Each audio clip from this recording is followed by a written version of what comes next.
Oke, identifikasi bakat dan minat itu kayak kita ngelihat tabung gitu ya, tabung air yang saling terhubung antara satu dengan yang lainnya. Kemudian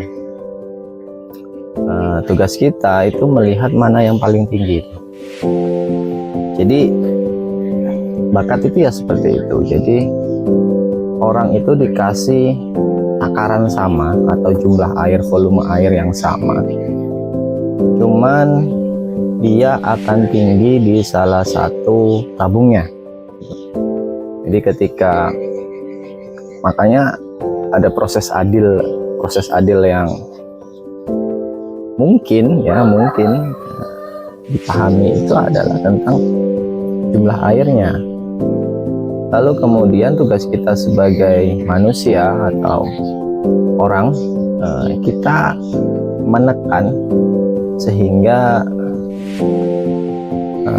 jumlah air itu naik di salah satu bentuk saja, atau kita jadikan merata, atau kayak gimana, itu terserah pandangannya masing-masing. Cuman saya melihat bakat itu ya seperti itu, sehingga tidak ada manusia yang tidak bisa, cuman dia memiliki kriteria yang berbeda dari orang pada umumnya gitu.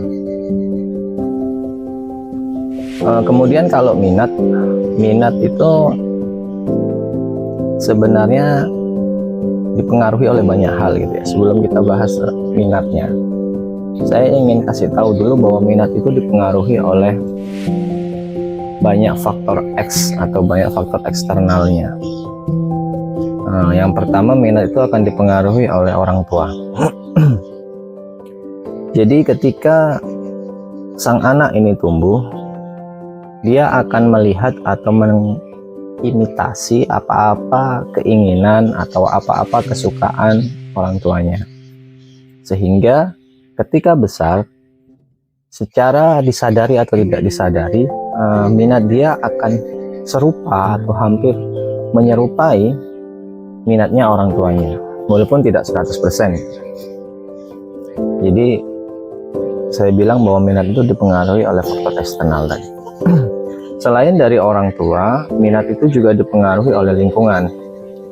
Jadi misalnya ada orang yang tinggal di lingkungan di mana daerahnya itu dipenuhi dengan orang-orang yang suka main bola, misalnya gampangnya di Brazil,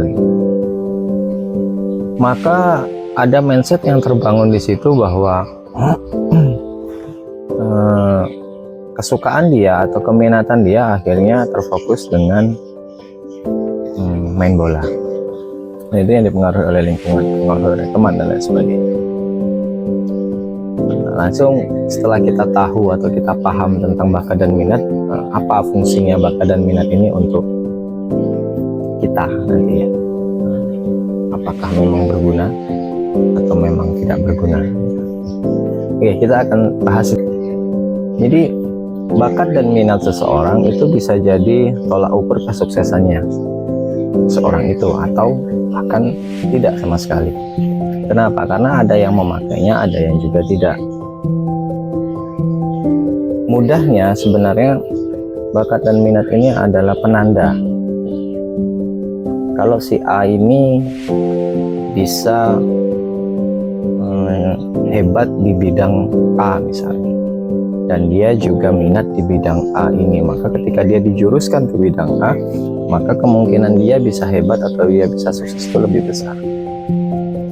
Tetapi juga tidak menutup kemungkinan bakatnya itu di bidang A, minatnya itu di bidang A, tetapi kemudian ketika dewasa dia bisa sukses di bidang B atau bahkan di bidang C. Itu tidak menutup kemungkinan. Kenapa? Karena manusia itu diberikan kemampuan yang luar biasa. Dia tidak seperti, jadi kita tidak bisa mengkonotasikan manusia itu seperti hewan, karena banyak sekali yang mengkonotasikan manusia itu layaknya hewan. Maksudnya ada yang bisa ikan itu berenang, jadi tidak mungkin kita bisa nyuruh ikan itu untuk memanjat, juga tidak bisa seperti itu sih, karena manusia itu ya bisa berenang ya bisa memanjat. Apabila dia ditekan, yang bakatnya itu berenang, bisa aja dia jadi memanjat, dan itu bukan impossible gitu, itu possible aja. Jadi tergantung bagaimana passion orang yang bersangkutan itu, apakah memang mau lewat jalur bakat dan minatnya atau tidak gitu. Dan yang paling penting dari itu semua adalah bagaimana passion atau kerja keras sang empunya atau individu yang bersangkutan. Karena kesuksesan itu tidak akan lepas dari kegagalan. Jadi untuk sampai ke puncak itu pasti lelah dulu, pasti letih dulu, pasti jatuh gitu ya, pasti luka gitu ya, pasti luka sembuh, kemudian luka lagi. Bahkan ketika udah sampai di puncak masih ada kemungkinan kita turun ke bawah, bisa paling dasar atau di tengah-tengah, kemudian ada opsi kita mau naik lagi atau enggak gitu.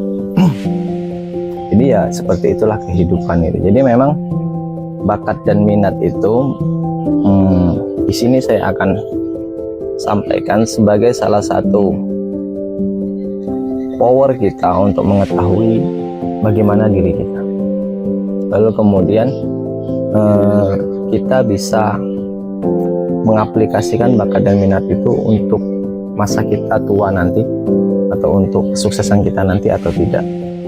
Sehingga yang saya harapkan tidak ada yang namanya penyesalan atau pernyataan menyalahkan orang lain, menyalahkan lingkungan, menyalahkan orang tua, bahkan menyalahkan sesuatu yang dia tidak tahu siapa yang bisa disalahkan. Padahal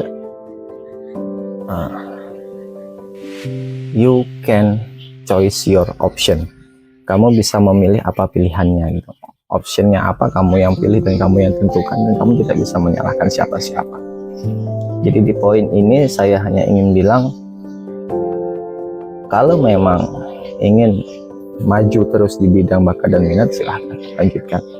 Tapi kalau memang ingin di priority yang lain, itu tidak masalah, karena kita diberikan kemampuan yang luar biasa sekali oleh Tuhan. Dan yang paling penting adalah kita tetap bekerja keras, tetap semangat, dan terus semangat lah intinya. Semoga bermanfaat, semoga berguna buat rekan-rekan sekalian, dan bisa menambah knowledge atau kemampuannya. Terima kasih.